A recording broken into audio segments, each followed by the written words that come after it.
tal, amigas, amigos? Muy pero muy buenos días y gracias por escuchar Resonancias de Fe. Hoy en la sección Cultura y Fe te hablaremos de una mujer que fue quemada viva y 23 años después de esta injusticia fue declarada santa. En nuestra sección infantil el cuento Una parada en el campo.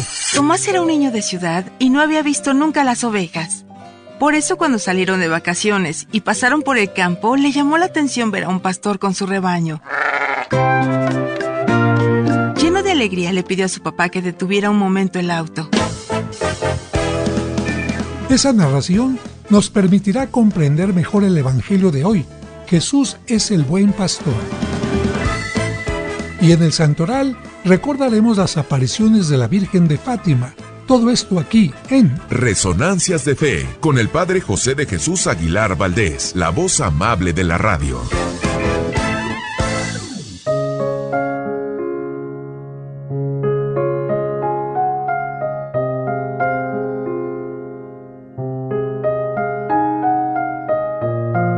La hormiga y la cigarra. Dos versiones de la misma historia. Versión clásica. La hormiga trabaja a brazo partido todo el verano bajo un calor aplastante.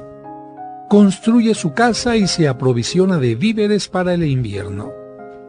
La cigarra piensa que la hormiga es tonta y se pasa el verano riendo, bailando y jugando. Cuando llega el invierno, la hormiga se refugia en su casita donde tiene todo lo que le hace falta hasta la primavera. La cigarra, tiritando, sin comida y sin cobijo, muere de frío.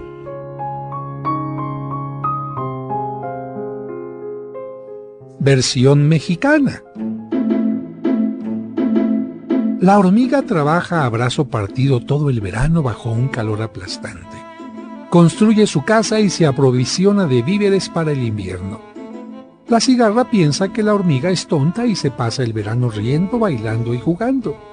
Cuando llega el invierno, la hormiga se refugia en su casita donde tiene todo lo que le hace falta hasta la primavera. Parecido al principio, ¿verdad? La cigarra, tiritando, organiza una rueda de prensa en la que se pregunta por qué la hormiga tiene derecho a vivienda y comida cuando hay otros con menos suerte que ella que tienen frío y hambre. La televisión organiza un programa en vivo en el que la cigarra sale pasando frío y calamidades y a la vez muestra extractos del video de la hormiga bien calentita en su casa y con la mesa llena de comida.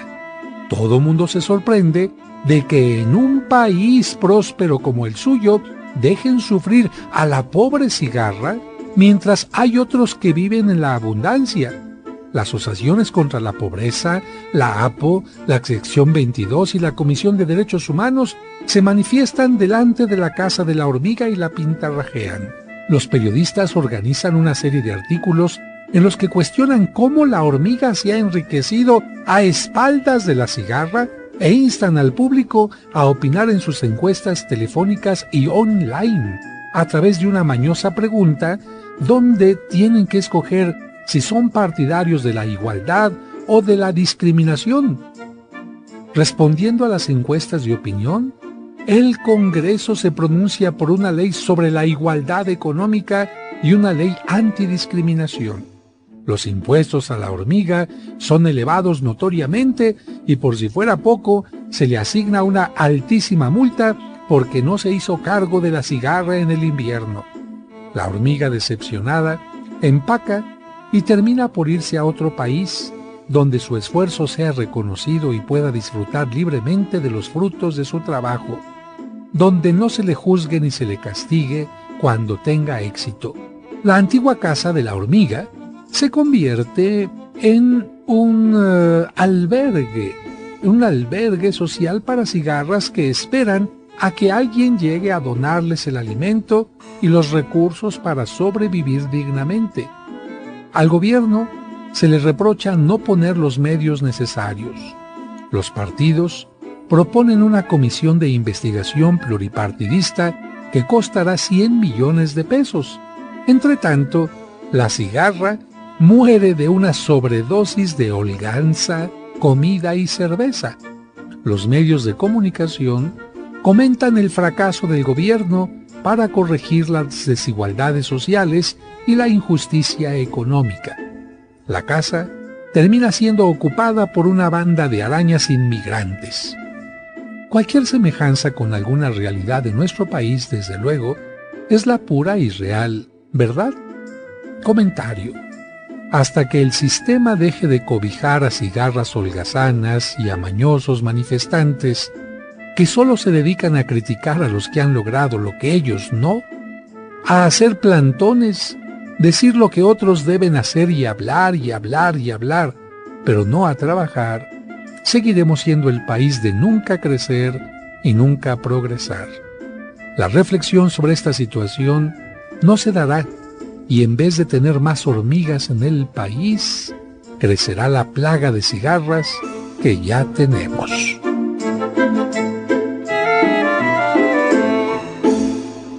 Resonancias de Fe, con el Padre José de Jesús Aguilar Valdés, la voz amable de la radio.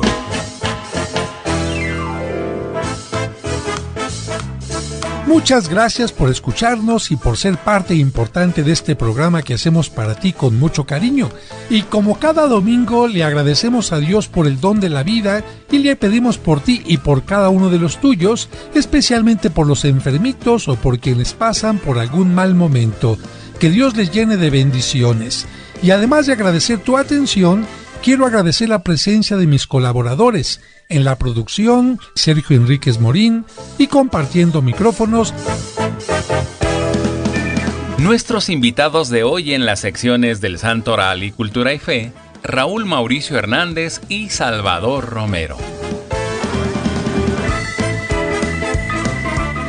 Amigas, amigos, qué alegría que en estos días vimos todos la fumata blanca y vimos que apareció por el balcón de la Basílica de San Pedro el nuevo Papa León XIV. Sí, León XIV, un hombre de la comunidad de los agustinos, porque hay papas que son agustinos, dominicos, franciscanos, del clero regular o secular, y este papa es de la comunidad de los agustinos, que son misioneros. Un papa que tiene la nacionalidad de Estados Unidos, pero también de Perú. Un papa que ha estado en México visitando a los agustinos perfectamente en territorios como Michoacán y otros lugares, pero un papa que estuvo trabajando en Perú con gente muy humilde, hombro con hombro, al mismo tiempo un papa que ha estudiado matemáticas y por lo tanto es experto en organización, que ha estado al frente como prior de su comunidad agustina y que en el último tiempo estuvo encargado, fíjense bien, de estudiar cuidadosamente a qué sacerdotes el Papa puede hacer obispos. Fíjense nada más, él era el encargado de ver la trayectoria de los sacerdotes, su teología, su pastoral para decirle al Papa, este sacerdote puede ser obispo. Esto significa que todos los obispos lo conocen, todos los cardenales lo conocen y precisamente por esta razón fue elegido como el nuevo pontífice.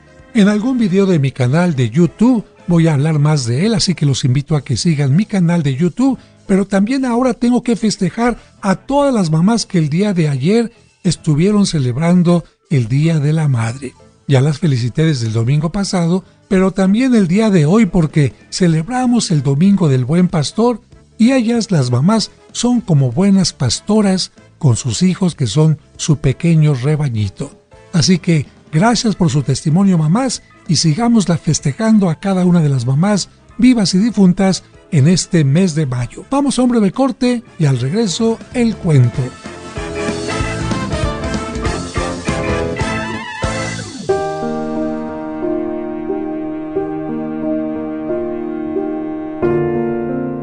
Señor, en este día en que celebramos a la maternidad, te queremos pedir por cada una de nuestras madres, por aquellas que aún viven, para que les des la fortaleza y la sabiduría necesaria para sacar a sus hijos adelante, por las madres solteras, para que ante la falta de un hombre que les apoye, se tomen de la mano contigo y saquen a sus hijos por el camino del bien. por aquellas madres que han visto crecer a sus hijos y estos han abandonado el hogar por múltiples razones, porque se han independizado, porque se han casado o porque han partido a tu presencia, por las madres enfermas y ancianas, para que a sus dolores unan la esperanza de la transformación en el espíritu y con la certeza de la vida eterna puedan dar testimonio en su momento de dificultad. Por aquellas madres que buscan un trabajo digno, para que encuentren el camino necesario para alimentar y sostener a sus hijos con un trabajo honrado y honesto y bien remunerado. Finalmente, por aquellas madres que has llamado a tu presencia, para que desde ahí donde están, sigan intercediendo por sus hijos y reciban la corona merecida por sus acciones. Amén.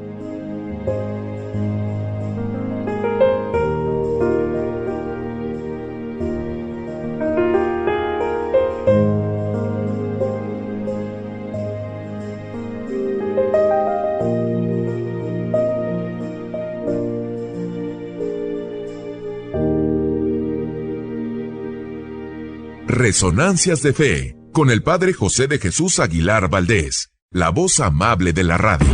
El cónclave ha terminado. Ha sido elegido el nuevo obispo de Roma, su santidad el Papa León XIV. Pero, ¿qué es exactamente un cónclave y cómo se llevó a cabo esta elección tan importante? Si te lo has preguntado, no te quedes con la duda. Te recomendamos la nueva edición del libro La Sede Vacante, del Padre José. Un libro claro, directo y lleno de datos interesantes con un formato de preguntas y respuestas que te explica todo sobre el cónclave, sobre el Vaticano, los cardenales, la legislación de la Iglesia y también sobre las famosas profecías en torno a los papas. ¿Serán ciertas o solo mitos? La Sede Vacante, un libro muy fácil de leer e imposible de dejar. Pregunta por la nueva edición, los envíos y la versión digital en los teléfonos 55667744 y 55-5705-5939. La Sede Vacante, un libro del Padre José con el que aprenderás mucho sobre el Vaticano y el Papa.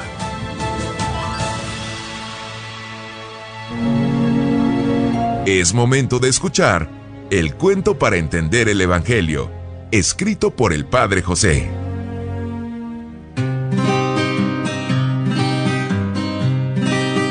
Una parada en el campo. Tomás era un niño de ciudad y no había visto nunca las ovejas. Por eso cuando salieron de vacaciones y pasaron por el campo, le llamó la atención ver a un pastor con su rebaño. Lleno de alegría, le pidió a su papá que detuviera un momento el auto. Por favor, papá, detente un momento para ver de cerca a esos animalitos. Su papá detuvo el auto y Tomás bajó del vehículo lleno de curiosidad. Se acercó al rebaño y gritó: ¡Todas las ovejas son igualitas! El pastor que las cuidaba se sorprendió con la inesperada visita y sonrió con el comentario del niño. Luego le dijo: No, pequeño. Aunque en apariencia las ovejas son muy semejantes, cada una es totalmente distinta. Yo las conozco muy bien. Mira, esa de ahí es la más comilona. Aquella, esa es un poco rebelde. La de allá, ¿ya la viste? Está enfermita. Esta que está de este lado, la más blanquita, está esperando un borreguito y todas las demás tienen características distintas. Por eso, para responder a sus necesidades, les tengo que dar a cada una un trato diferente. E incluso les he puesto un nombre distinto. Tomás quería acariciarlas y sentir la lana en sus manos. Entonces las llamó para que se acercaran a él, pero las ovejas no le hicieron caso. Al ver la desilusión del niño, el pastor llamó a las ovejas y ellas se acercaron inmediatamente a él para que el niño pudiera tocarlas. El pequeño se quedó admirado de la obediencia de los animalitos y le preguntó al pastor: ¿Por qué usted sí lo siguen y a mí no? El pastor le explicó: Mira, muchacho, las ovejas no siguen a un desconocido porque no están familiarizadas con su voz, Pero al pastor lo siguen porque todos los días las cuida, las lleva a comer, a beber y a un lugar seguro. El pastor conocía a sus ovejas y ellas lo conocían a él. Las ovejas tenían confianza en él porque él era muy bueno con ellas. Tomás acarició a las ovejas, se tomó una foto en medio del rebaño, se despidió del pastor y luego regresó al auto para continuar su camino. Hasta luego y muchas gracias por todo. Tomás había comprendido que con las ovejas sucedía exactamente lo mismo que con su perrito que tenía en casa. Al Cosmo lo hemos cuidado desde que era un cachorro. Por eso el perro nos conoce muy bien. Conoce a sus amos que lo tratan bien. Por eso solo obedece nuestra voz. Y en cambio ladra fuertemente cuando se le acerca un desconocido porque desconfía de él. Mientras Tomás pensaba en estas cosas, pasó rápidamente el tiempo del viaje y llegó con su familia a su destino, que era la hermosa ciudad de Querétaro. Estaban felices de poder conocer esa ciudad histórica tan hermosa. Como era domingo, entraron a misa a la famosa iglesia de Santa Rosa. Su interior era bellísimo, pero más bellas fueron la celebración y las lecturas que escucharon en ella. El sacerdote leyó el evangelio que decía: En aquel tiempo, Jesús dijo a los judíos: Mis ovejas escuchan mi voz. Yo las conozco y ellas me siguen. Yo les doy la vida eterna y no perecerán jamás. Nadie las arrebatará de mi mano. Me las ha dado mi Padre, y Él es superior a todos, y nadie puede arrebatarlas de la mano del Padre. Después de la misa, Tomás les dijo a sus papás: Con lo que esta mañana me enseñó el pastor, pude comprender el evangelio muy fácilmente. Su papá le dijo: Entonces, ¿has comprendido que de la misma manera en que un pastor conoce a sus ovejas, Cristo nos conoce a todos perfectamente y sabe lo que necesitamos? Él nos protege del mal y nos da siempre lo mejor. Pero nosotros tenemos que seguirlo y escuchar su voz para que no nos pase nada malo. Si seguimos la voz de quienes no conocemos, nos pueden engañar y llevar por caminos equivocados. Ojalá que todos los humanos sigamos a Cristo y formemos parte de su hermoso rebaño. Los padres de Tomás se sintieron muy orgullosos de que su hijo, no obstante su corta edad, tuviera la sabiduría para aprender de todas las cosas, incluso de un simple rebaño de ovejas.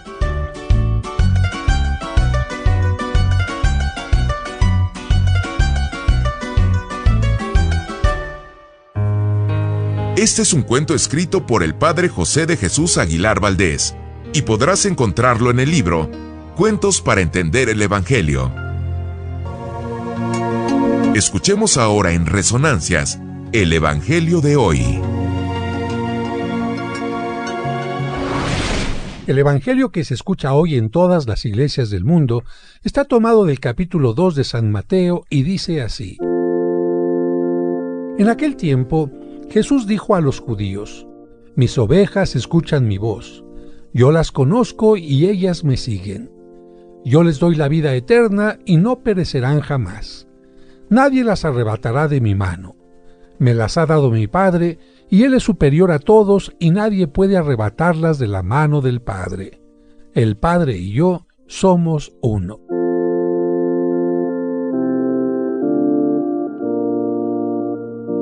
Hermanas, hermanos, cada año la Iglesia celebra la fiesta del Buen Pastor en el cuarto domingo de Pascua. Hay que recordar que en todo el capítulo 10 del Evangelio de Juan se nos habla de Jesús como Buen Pastor, y la representación más constante de Cristo que hicieron los primeros cristianos en las catacumbas es la del Buen Pastor. Sin embargo, para personas como usted y yo, de ciudad, que pocas veces visitamos el campo o que no conocemos nada de la vida pastoril, no es fácil saber cuáles son las características de un buen pastor, ni la respuesta o el comportamiento que tienen las ovejas ante él. Por eso, yo les invito a que las conozcamos. El buen pastor entra por la puerta del corral de las ovejas y no por otra parte, o en la oscuridad como lo hace el ladrón o un bandido. Esto significa que un buen pastor es recto, honesto y no se anda con trampas o engaños. ¿Cuántas veces hemos encontrado a falsos pastores que engañan falseando lo que dice la Biblia?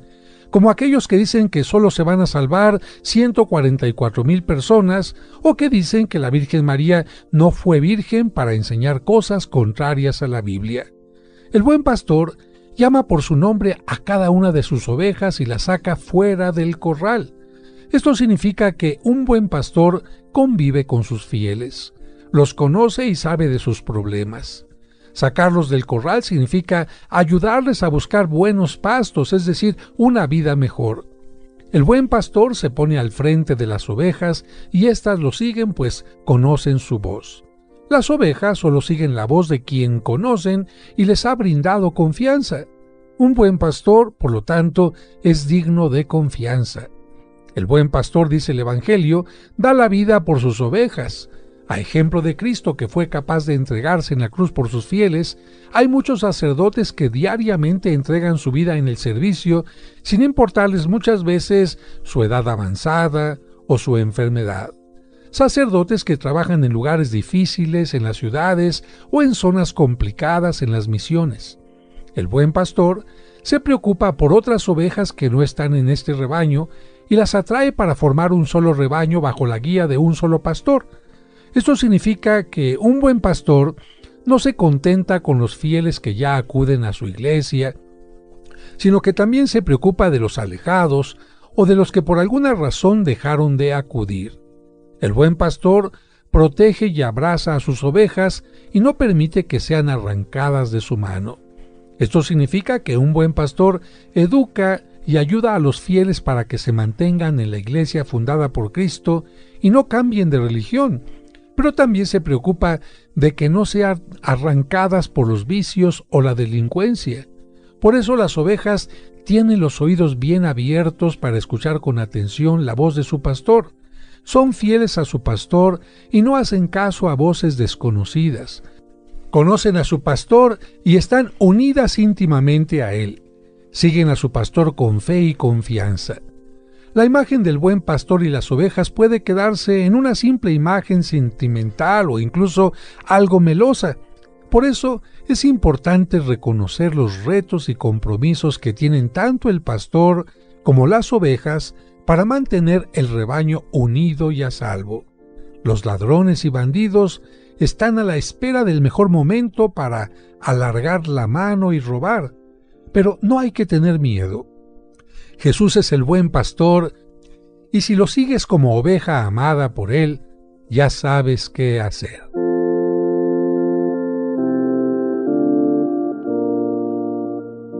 ¿Listos para escuchar quiénes son los santos de la semana? Ellos son los hombres y las mujeres que han cumplido fielmente los ideales de Cristo. Escuchemos en Resonancias de Fe, el Santoral de la Semana.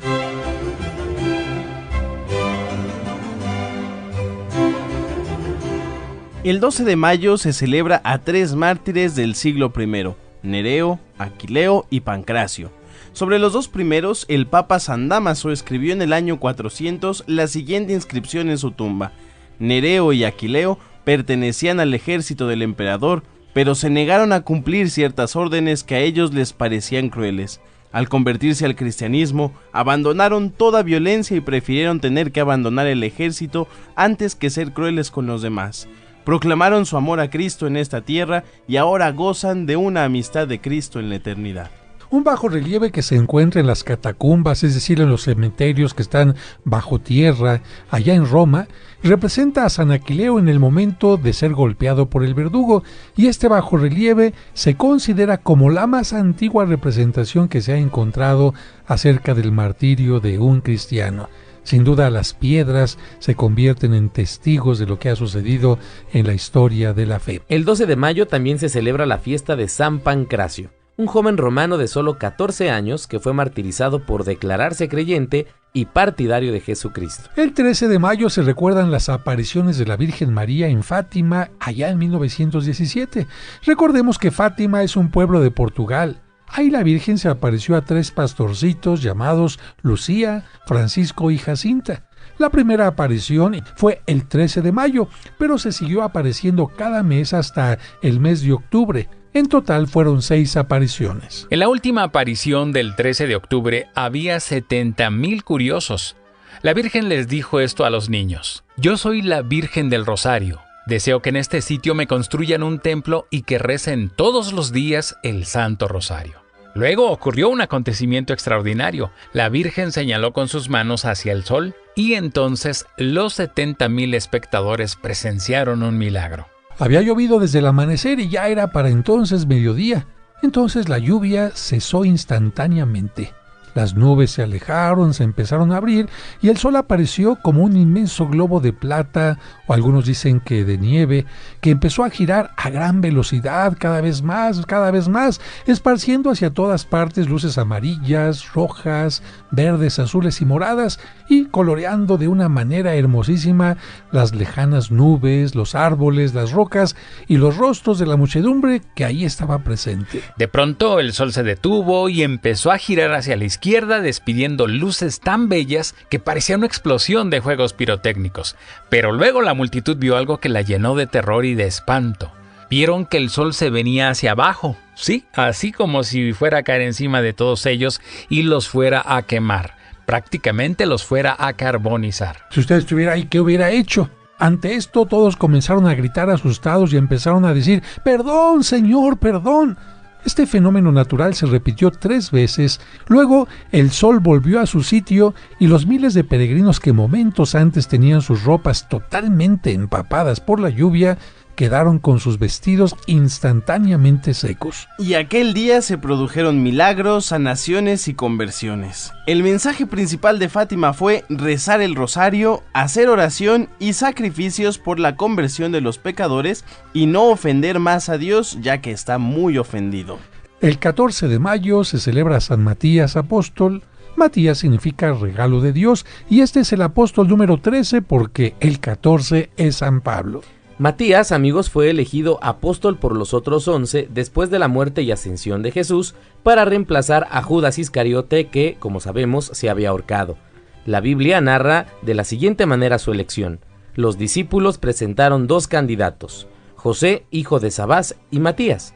Entonces oraron diciendo: Señor, tú que conoces los corazones de todos, muéstranos a cuál de estos 2 eliges como apóstol, en reemplazo de Judas, y Dios eligió a Matías. San Matías podría ser considerado como un apóstol gris para muchos, porque no brilló de manera especial, sino que fue, como tantos de nosotros, un discípulo del montón, como una hormiga en un hormiguero, y a muchos nos anima que haya santos así, porque esa va a ser nuestra santidad, la santidad de la gente común y corriente. Eso es bueno, porque de estos santos está lleno el cielo. Por ejemplo, San Chofer de Camión y Santa Costurera, San Cargador de Bultos, Santa Lavandera de Ropa, San Colocador de Ladrillos y Santa Vendedora de Almacén, San Empleado, Santa Secretaria, Padre José, así, etcétera, etcétera. San Productor también, por supuesto, Sergio. Esto democratiza mucho la santidad porque la santidad no es solamente para personajes brillantes, sacerdotes o monjitas, sino para todos nosotros, para todo el pueblo, con tal de que cumplamos bien cada día nuestros propios deberes y siempre por amor de Dios y con mucho amor a Dios. Y por supuesto, entre estos santos están muchas madres de familia que en forma escondida y humilde se santifican amando y entregándose a sus hijos. El 15 de mayo se hace en Madrid la fiesta de los gigantes y cabezudos en honor de su patrón San Isidro Labrador, patrono de los agricultores del mundo. Fíjense que la pobreza de su familia le impidió asistir a la escuela y las cosas se pusieron peor cuando, a la edad de 10 años, quedó huérfano y tuvo que trabajar como peón de campo cerca de Madrid. Su trabajo iniciaba a las 6 de la mañana, pero él procuraba asistir antes a misa. Esto hizo que sus compañeros lo acusaran de llegar tarde. Ante estos chismes, el patrón fue a observar el campo y comprobó que Isidro llegaba un poco más tarde que los demás, pero que su parcela producía el doble que las de los demás. Ya siendo adulto, se casó con una sencilla campesina que, por cierto, también llegó a ser santa, pero las cosas no fueron fáciles para ellos porque cuando los musulmanes invadieron Madrid, Isidro y su esposa tuvieron que huir y buscar trabajo en otros campos. Los domingos distribuía su tiempo orando en el templo, asistiendo a misa y escuchando la palabra de Dios. En otros momentos dedicaba un buen rato para visitar a pobres y enfermos y por la tarde pasaba paseaba con su esposa y su hijo. Murió en el año de 1130. 43 años después abrieron su sepulcro y descubrieron su cuerpo incorrupto. El Papa lo canonizó en 1622 junto con Santa Teresa, San Ignacio de Loyola, San Francisco Javier y San Felipe Neri. El 16 de mayo se celebra a San Juan Nepomuceno. Este buen hombre nació en el año 1250 en la región de Bohemia, hoy República Checa, en un pueblo llamado Nepomuk, y por eso se le puso el sobrenombre de Nepomuceno. Fue párroco de Praga y obtuvo el doctorado en la Universidad de Padua. Llegó a ocupar el puesto de vicario general del arzobispado, o sea, el segundo después del arzobispo. Sin embargo, su bondad se vio amenazada por Wenceslao, rey de Praga. Y es que el rey tenía dos terribles pasiones, la cólera y los celos. Y como San Juan era el confesor de la reina, se le ocurrió al rey que el santo le debía contar todos los pecados que la reina le había dicho en confesión. Por supuesto que San Juan no lo hizo, ya que todo sacerdote que escucha en confesión los pecados tiene la obligación de guardarlos en secreto y no revelarlos a nadie. Bueno, esto es tan delicado que si algún sacerdote llega a revelar los secretos que le confiesan, se le excomulga de inmediato o por lo menos se le hace una sanción muy importante. Y eso es algo bueno porque así cuando nos confesamos tenemos la seguridad de que nadie se enterará de que nuestros pecados van de boca en boca.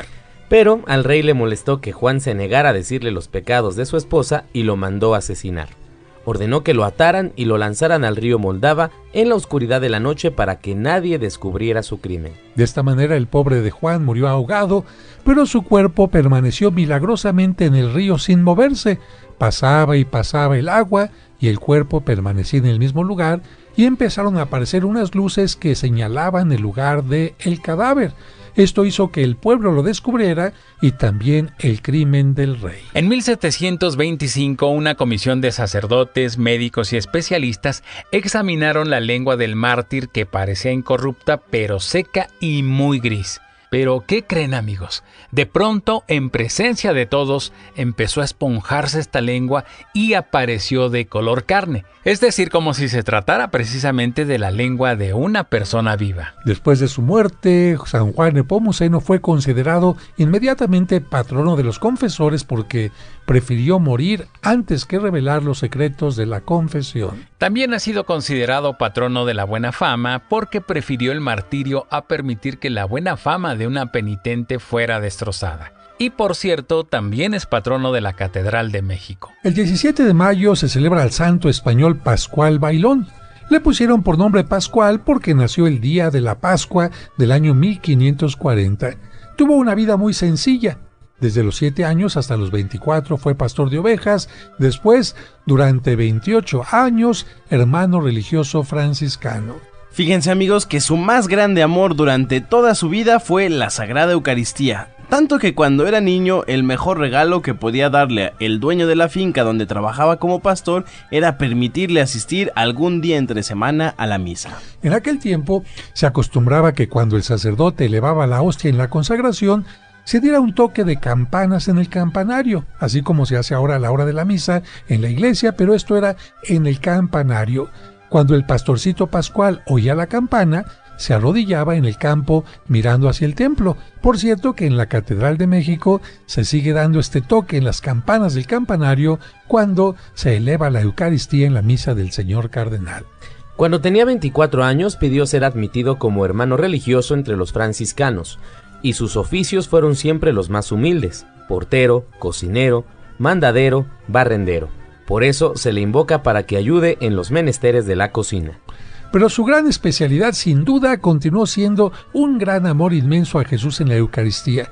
Por eso cualquier rato libre que tenía lo empleaba para estar en la capilla adorando a Jesús presente en la hostia. Un día un religioso se asomó por la ventana y ¿qué creen que vio, amigos?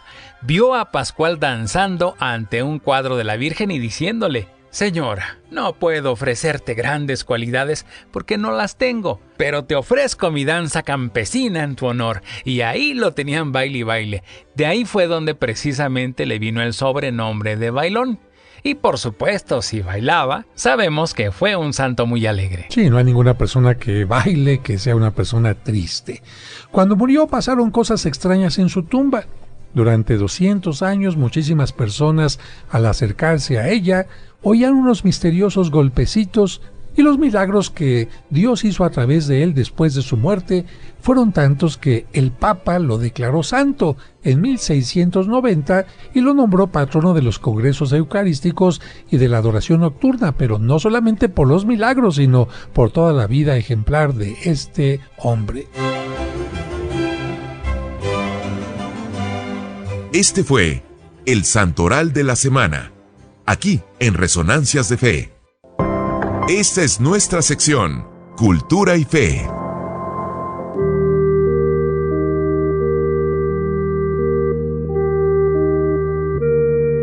El 11 de mayo se celebra a una mujer que algunos consideraron traidora y hereje, por lo que fue quemada en una hoguera cuando apenas tenía 17 años. Sin embargo, años después tuvieron que reconocer que había sido una santa y heroína nacional. Se trata de Santa Juana de Arco. Ella nació en el año 1412 en Damry-la-Pucelle, Francia. Su padre se llamaba Jaime de Arco y era un campesino. Juana creció en el campo y nunca aprendió a leer ni a escribir, pero su madre le infundió una gran confianza en Dios y devoción hacia la Virgen María. Era tan buena y bondadosa que todos en el pueblo la querían. En aquel momento, Francia, su patria, estaba en una situación muy grave porque había sido invadida por los ingleses que se iban posesionando rápidamente de muchas ciudades y hacían muchísimos estragos. Y ella tendría un papel muy importante en la salvación de su patria, pero con un costo muy alto, su muerte. Cuando Juana tenía 14 años empezó a tener experiencias extrañas de las cuales dudó al principio, pero después comprendió que eran algo importante.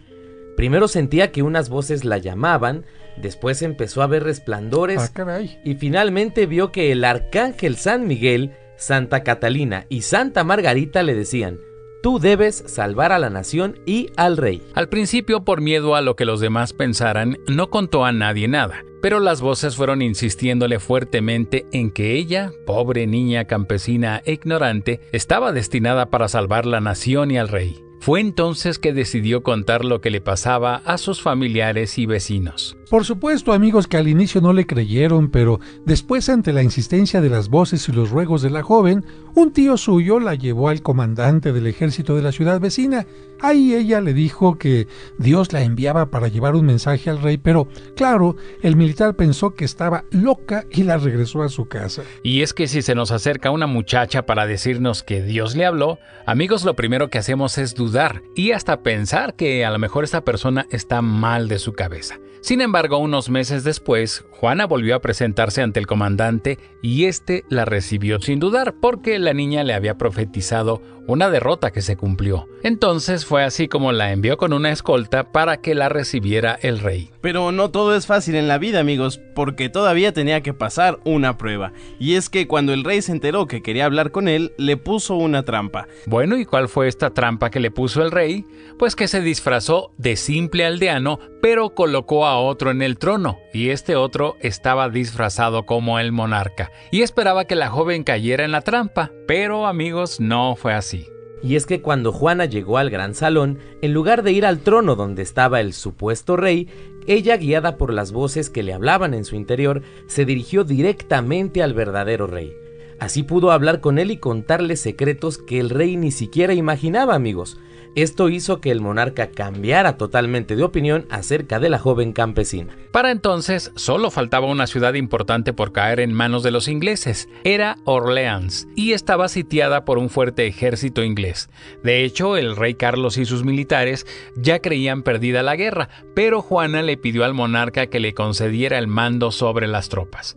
Y, una de dos, o el rey le creyó totalmente a Juana, o ya llevaba de plano tanto las de perder que la nombró capitana. Y ella apenas recibió el nombramiento, mandó a hacer una bandera blanca con los nombres de Jesús y de María, y al frente de 10,000 hombres va para allá, dirigida hacia Orleans. Animados por la joven capitana, los soldados franceses lucharon en aquella ocasión como héroes, expulsaron a los enemigos y liberaron Orleans. Luego se dirigieron a otras ciudades para liberarlas también. Es importante mencionar, amigos, que Juana no combatía ni hería a nadie, pero siempre iba al frente del ejército, de grupo en grupo, animando a los combatientes e infundiéndoles entusiasmo. Y desde luego, esto hizo que en varias ocasiones fuera herida en las batallas. Después de sus victorias, la joven obtuvo que el temeroso rey Carlos VII aceptara ser coronado como jefe de toda la nación. Pero pronto vinieron las envidias y empezó para Juana una época de sufrimiento y traiciones. Hasta entonces había sido una heroína nacional, pero ahora iba a llegar a ser una mártir. Y es que muchos empleados de la corte del rey tenían celos de que ella llegara a ser demasiado importante y empezaron a hacerle la guerra. Bajo esas circunstancias faltaba algo muy importante en aquella guerra nacional, que era conquistar a París, la capital, que todavía estaba en poder del enemigo. Hacia allá se dirigió Juana con sus valientes, pero en ese momento crucial, el rey Carlos VII se dejó llevar por intrigas, envidias y por componendas con los enemigos y decidió retirarle las tropas. Esto hizo que Juana cayera herida en la batalla y fuese prisionera por los borgoñones. Los franceses la habían abandonado y como los ingleses estaban muy interesados en tenerla en la cárcel, pagaron más de 1000 monedas a los de Borgoña para que se las entregaran y poderla sentenciar a cadena perpetua. Como los ingleses la veían como una fuerte enemiga, pues la hicieron sufrir muchísimo en la cárcel. Las humillaciones y los insultos eran todos los días y a todas horas, pero esta mujer, Juana de Arco, no perdía la fe y siempre decía que había escuchado la voz de Dios que le había pedido salvar a su patria. Y aquí viene algo muy fuerte, amigos. En ese tiempo estaba muy de moda acusar de brujería a toda aquella persona que uno quisiera hacer desaparecer. Y esa fue precisamente la estrategia que los enemigos utilizaron. Acusaron a Juana de brujería, diciendo que las victorias que había obtenido eran porque les había hecho brujería a los ingleses para poderlos derrotar. Sabiendo que esa era una vil mentira, pues ella apeló al sumo pontífice pidiendo que fuera el Papa el que la juzgara, pero nadie, absolutamente nadie quiso llevarle al Santo Padre esta petición y el Papa ni siquiera se enteró de nada. Y es que hubo otra injusticia contra Juana. El tribunal estuvo compuesto exclusivamente por enemigos de la santa y no hubo ningún defensor. Así que, aunque Juana declaró muchas veces que nunca había empleado brujerías, que era fiel a las enseñanzas de la iglesia y rechazaba toda brujería, la sentenciaron a la más terrible de las muertes de ese entonces, ser quemada viva. Llegó el 29 de mayo de 1431. Los enemigos la amarraron a un poste y encendieron una gran hoguera para quemarla lentamente. Esta mujer, Juana, murió haciendo oración y pronunciando el nombre de Jesús cuando apenas tenía 19 años. Después de ver esto, muchos volvieron a su casa diciendo: «Ah, caray, creo que hemos quemado a una santa». Su madre y sus hermanos pidieron que se reabriera otra vez aquel juicio que se había hecho contra ella, pero tuvieron que pasar 23 años para que esto se hiciera. Reabierto el caso, el Papa Calixto III nombró una comisión de juristas para que estudiaran el caso a profundidad, y ellos, después de estudiarlo, declararon que la sentencia de Juana había sido una injusticia. Como resultado, el rey de Francia declaró inocente a Juana y el Papa Benedicto XV la proclamó mártir y santa.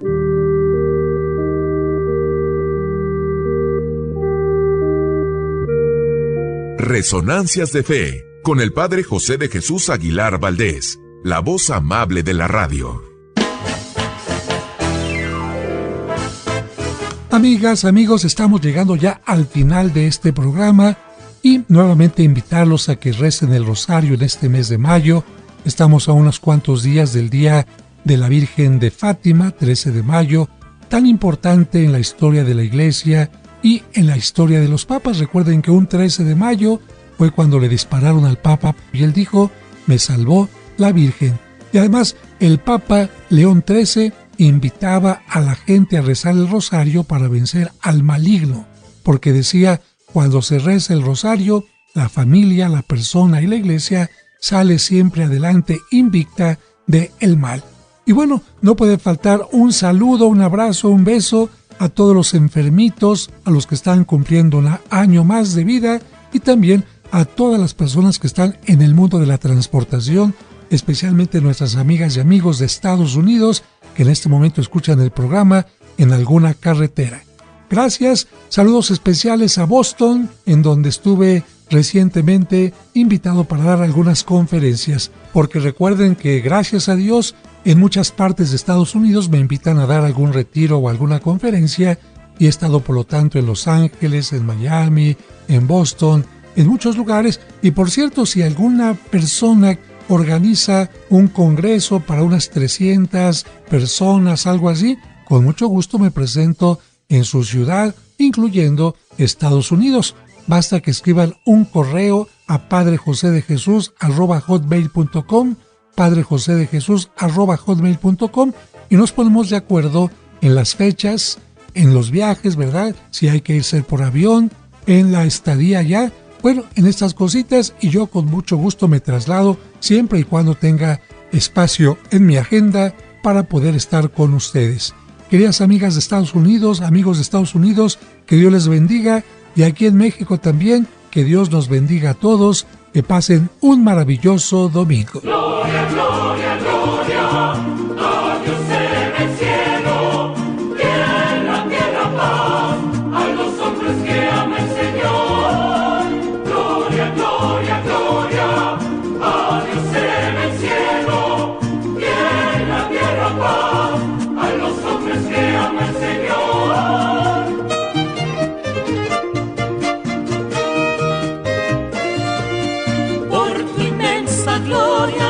Señor, todos te alabamos, te bendecimos, te adoramos, te glorificamos.